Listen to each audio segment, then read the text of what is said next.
ডাল ভাত খাবো, তাও যদি একটু এরকম সুন্দর ডাল না হয়, তাহলে কি আর ডাল ভাত খেয়ে মজা পাওয়া যায়? নমস্কার বন্ধুরা, রূপা সিম্পল অ্যান্ড ডেইলি লাইফে আপনাদের সবাইকে অনেক অনেক স্বাগত। আজ আমি কিন্তু একটা ডালের রেসিপি নিয়ে চলে এসেছি। নিরামিষ দিনে গরম ভাতের পাতে যে কোনো রকম ভাজা দিয়েই কিন্তু আপনাদের পুরো ভাত খাওয়া হয়ে যাবে। আমার আজকের ডালটি হলো মটর ডাল কাঁচা টমেটো দিয়ে। তাহলে সঙ্গে থাকুন। যারা মটর ডাল বা কাঁচা টমেটো খেতে ভালোবাসেন না, তাদের জন্য কিন্তু আমার এই আজকের ভিডিওটি খুব ভালো লাগবে, খুবই লোভনীয়। সঙ্গে থাকুন আর দেখতে থাকুন। নতুন বন্ধুদের বলছি, প্লিজ বন্ধুরা আপনারা আমার চ্যানেলটা সাবস্ক্রাইব করে আমার পাশে থাকুন। আশা করছি আজকের রেসিপি আপনাদের খুব ভালো লাগবে।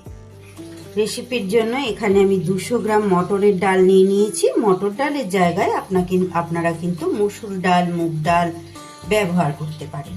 আমি আজ নিরামিষ দিনে বানাচ্ছি, তাই মটর ডাল দিয়ে বানাচ্ছি। আর মটর ডালটা দেখবেন একদমই কোনো সবজি ছাড়া কিন্তু খেতে শুধু শুধু ভালো লাগে না।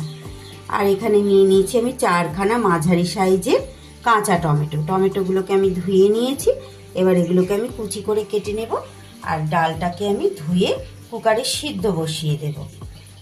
মুসুর ডাল দিয়েও কিন্তু ভীষণ ভালো হয় বন্ধুরা খেতে, সেই সাথে মুগ ডালেও। ডালটা দিয়ে দিয়েছি কুকারে। ডালের পরিমাণ আর যতটা আপনাদের লাগবে সেই আন্দাজে নেবেন। আর অবশ্যই টক যতটা পরিমাণ খাবেন সেই আন্দাজে কিন্তু টমেটোটা নেবেন। ডালের মধ্যে যাতে উতলে না পড়ে, তাই একটু সর্ষের তেল দিয়ে দিলাম। ডালটা দেখুন বন্ধুরা, ঠিক আমি এইভাবে সিদ্ধ করে নিয়েছি। দেখে নিশ্চয়ই বুঝতে পারছেন একদম ফ্যানের মতো কিন্তু সিদ্ধ হয়নি। ডালে আমি কিন্তু একদমই সিটি দিইনি কুকারে। একদম সিমে করে গ্যাসটা, যেই শস্য করে আওয়াজ হয়েছে বন্ধ করে আবার কিছুক্ষণ, যতক্ষণ না পর্যন্ত পুরোপুরি হাওয়াটা বেরিয়ে না যাচ্ছে, আবারও একবার ওইভাবে গ্যাসটাকে ধরিয়ে দিয়েছিলাম একদম সিমে করে। এইভাবে দুবার করেছি। ডাল কিন্তু যে কোনো ডালই আপনারা যদি কুকারে সিদ্ধ করেন, এইভাবে করেন সিটি না দিয়ে, তাহলে কিন্তু ডালের স্বাদ আলাদা রকম হয়। না হলে সিটি দিলেই কিন্তু হরহরে হয়ে যায়। এবার আমি গ্যাসে সর্ষের তেল দিয়ে দিয়েছি পরিমাণ মতো।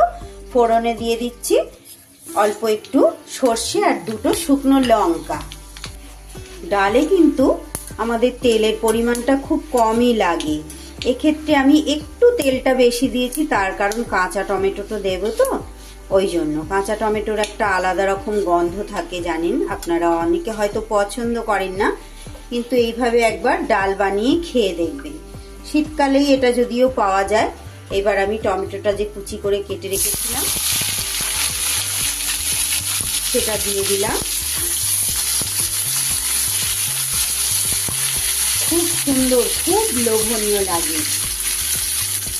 যে কোনো রকম ভাজার সাথে এই ডালটা যদি থাকে, আর আপনারা ভাতের পাতে কিছু খুঁজবেন না, ওই দিয়েই কিন্তু পুরো ভাত খাওয়া হয়ে যাবে। আর যেহেতু টমেটোটা একটু টক থাকে, বেশ টক লাগে, ভীষণ ভালো লাগে। এর মধ্যে এবার দিয়ে দিচ্ছি একটু নুন, তাহলে টমেটোটা খুব তাড়াতাড়ি নরম হবে। দিয়ে দিচ্ছি হলুদ।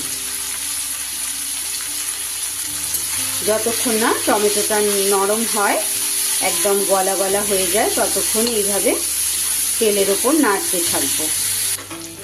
দেখুন বন্ধুরা, যখন আমার এইভাবে ঠিক টমেটোটা একদম নরম হয়ে ভাজা ভাজা হয়ে যাবে, এইবার আমি ডালটা দিয়ে দিব।